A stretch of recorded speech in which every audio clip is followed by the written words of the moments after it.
ஓம் ஸ்ரீ சத்குரு சாய்நாதரின் திருவடிகள் போற்றி. Hi friends, இந்த நாள் உங்கள் அனைவருக்கும் மகிழ்ச்சி நிறைந்த நாளாக அமைந்திட இறைவனை வேண்டி வீடியோவுக்குள் அழைக்கிறேன்.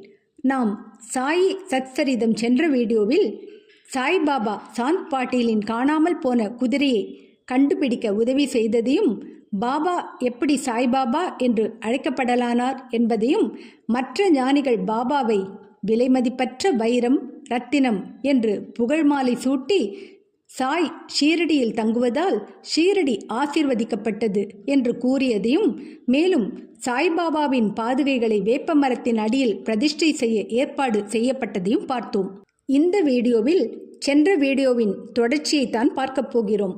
பாதுகைகளில் பொறிக்கப்பட உள்ள ஸ்லோகத்தையும், மொஹிதீன் தம்போலியுடன் பாபாவின் மல்யுத்த பயிற்சியும், அதன்பின் ஏற்பட்ட மாற்றங்களும், போலி குரு ஜௌஹர் அலி தன் குற்றத்தை உணர்ந்து பாபாவிடம் மன்னிப்பு கோருவதையும் பார்க்க போகிறோம்.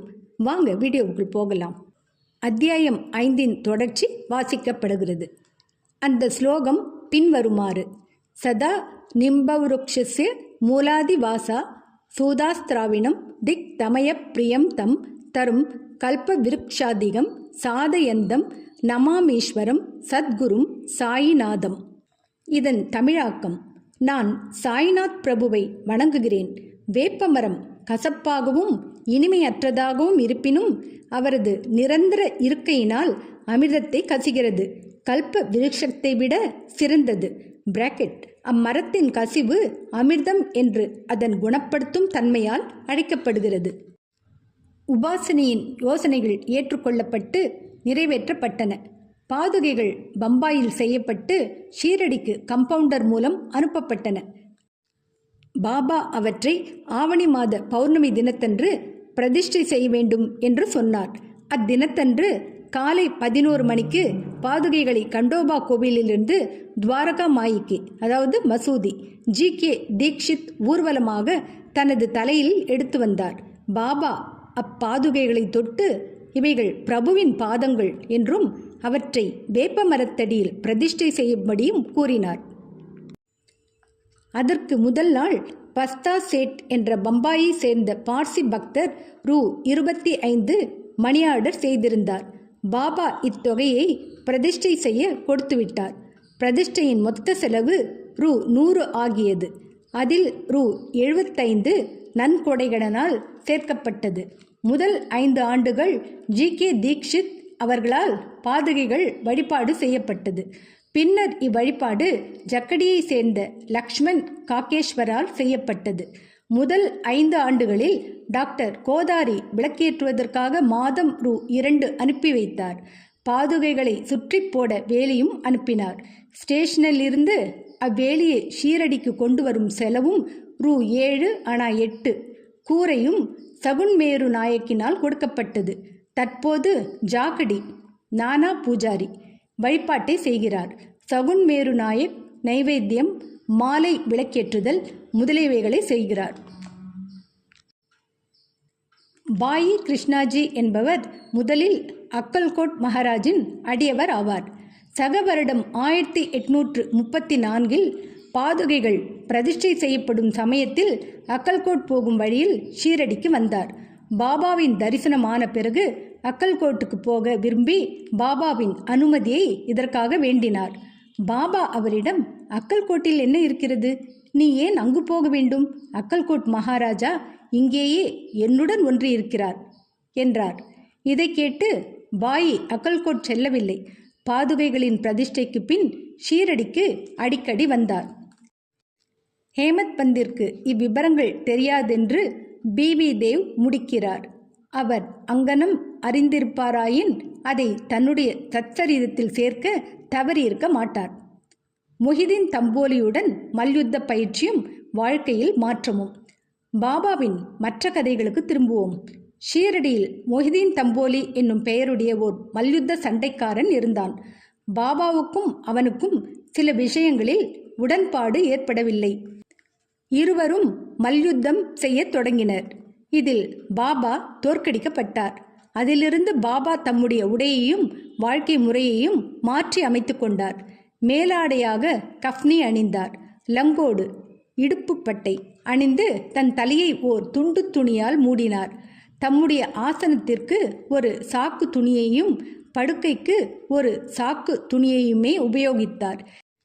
கிழிந்த கசங்கிய கந்தல் உடைகளை அணிவதிலேயே திருப்தி அடைந்தார்.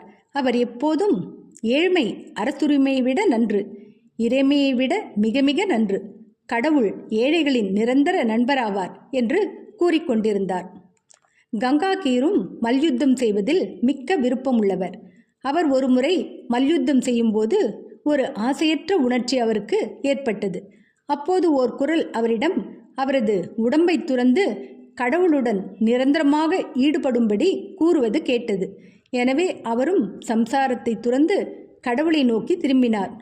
புன்தாம்பேக்கு அருகிலுள்ள ஓர் ஆற்றின் கரையில் ஒரு மடத்தை ஸ்தாபித்தார். சாய்பாபா மக்களுடன் கலந்து பேசுவதில்லை.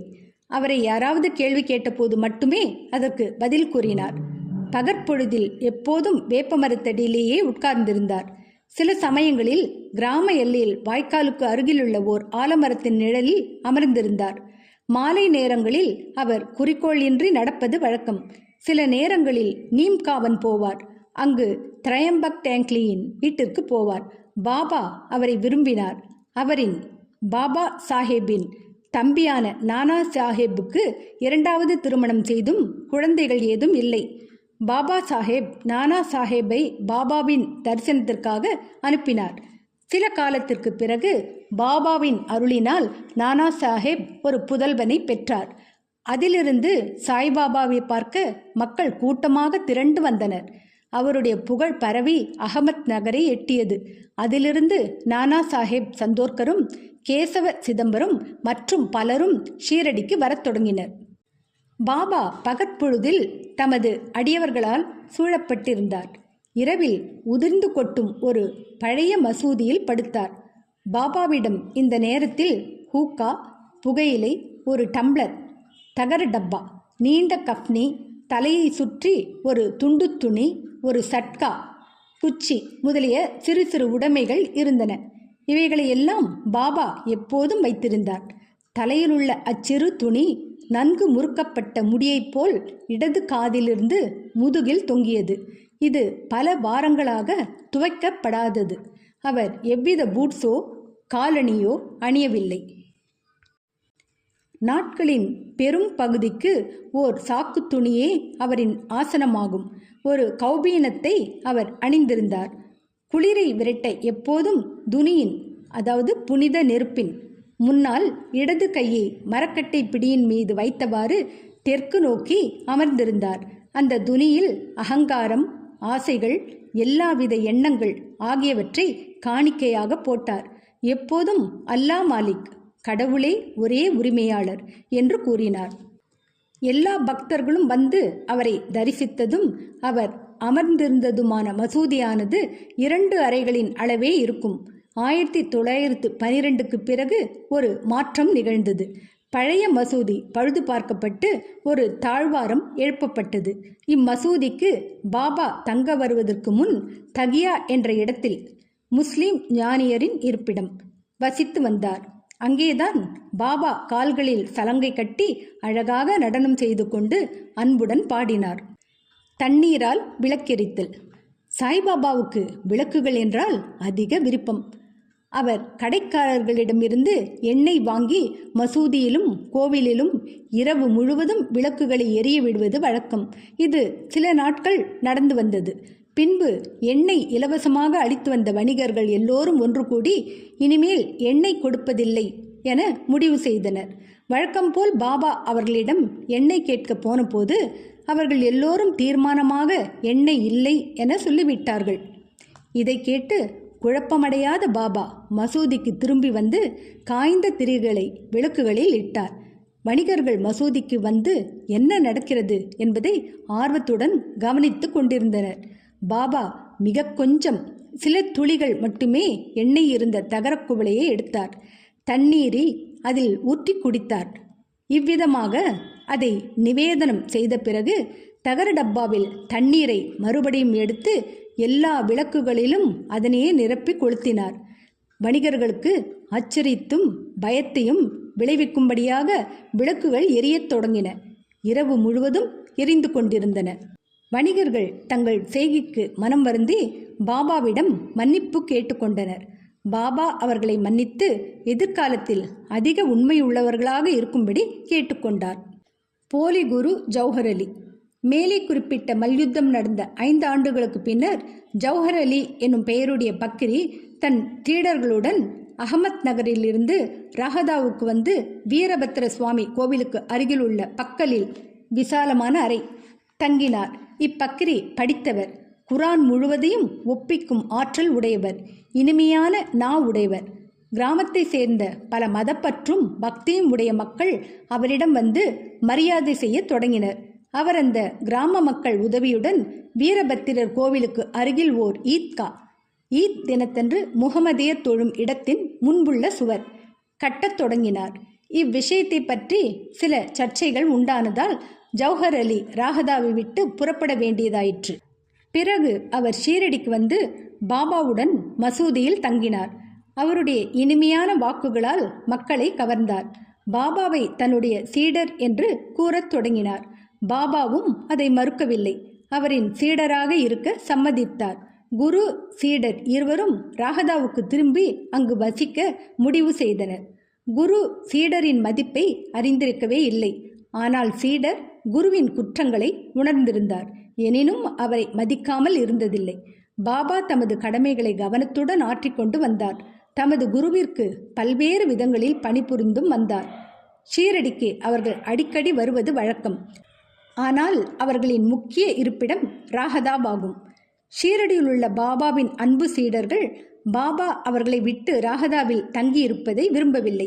எனவே அவர்கள் ஓர் கூட்டமாக ராகதாவுக்கு சென்று பாபாவை ஈத்காவுக்கு அருகில் சந்தித்து தாங்கள் வந்த காரணத்தை கூறினார்கள். பாபா அவர்களிடம் பக்ரி ஓர் கோபக்கார குணங்கெட்ட மனிதர் என்றும் தான் அவரை விட்டு வர முடியாது என்றும், எனவே பக்ரி வருவதற்குள் எல்லோரும் திரும்பி விடுவது நல்லது என்றும் கூறிக்கொண்டிருந்தார்.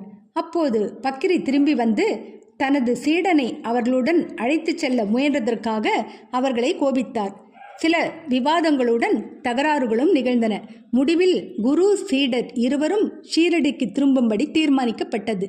எனவே அவர்கள் ஷீரடிக்கு திரும்பி வந்து வசிக்கத் தொடங்கினார்கள். சில நாட்களுக்கு பிறகு குரு தேவிதாசரால் சோதிக்கப்பட்டு முழுமைக்கு தேவையுள்ளவர் என கண்டுபிடிக்கப்பட்டார்.